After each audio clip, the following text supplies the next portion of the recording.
अस्सलाम वालेकुम, मैं हूं अफशा ज़की। आप देख रहे हैं न्यूज़ पाकिस्तान .tv। आइए नजर डालते हैं अब तक की कुछ अहम खबरों पर।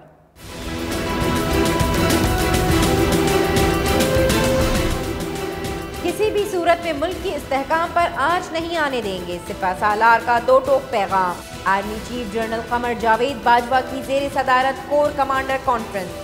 कौमी सलामती, दाखिली सिक्योरिटी, मशरकी सरहद, LOC और मकबूजा जम्मू कश्मीर की सूरत हाल का जायजा लिया गया।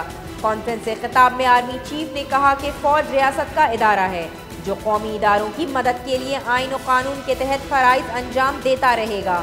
कुर्बानियों के सम्राट मज़मूम मकासद के लिए रायगा नहीं जाने देंगे।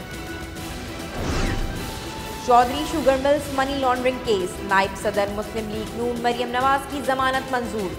फैसला जस्टिस बाकर नजफी की सरबराही में लाहौर हाई कोर्ट के 2 रुकनी बेंच ने सुनाया। अदालत का मरियम नवाज को अपना पासपोर्ट और 1-1 करोड़ के 2 मचलके जमा कराने के साथ साथ 7 करोड़ रुपए नकद जमा कराने का भी हुक्म। जमीयत उलमाए इस्लाम फे के सरबरा मौलाना फजल रहमान की रिहाइश गाह पर अपोजिशन की ऑल पार्टीज कॉन्फ्रेंस। शहबाज शरीफ और बिलावल भुट्टो जरदारी की अदम शिरकत। मौलाना ने दोनों पार्टियों को पोजीशन वाजे करने का कह दिया। बोले कि क्या हुकूमत के खिलाफ एहतजाज का फैसला सिर्फ हमारा था?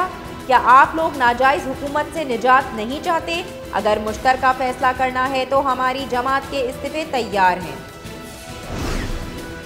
रियासत को किसी सूरत कमजोर नहीं पड़ने देंगे, वजीर आज़म इमरान खान का बयान। कहा कि रियासत पहले और सियासत बाद में आती है। अपोजिशन इंतशार चाहती है लेकिन हम सब्र और तहम्मुल का मुजाहरा कर रहे हैं। वजीर आज़म इमरान खान का पार्लिमानी पार्टी इजलास से खिताब। कोई मुतबादिल नहीं, इमरान खान पर ही गुजारा करें। वजीर साइंस और टेक्नोलॉजी फवाद चौधरी का बयान। कहा कि इलेक्शन 5 साल बाद ही होंगे। मौलाना फजल रहमान के पीछे नमाज पढ़ना सादत होगी।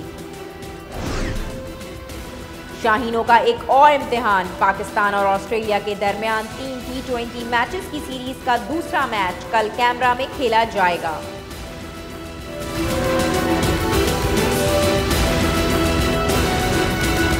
अब तक के लिए इतना ही। मजीद खबरों और अपडेट्स के लिए विजिट कीजिए हमारी वेबसाइट newspakistan.tv।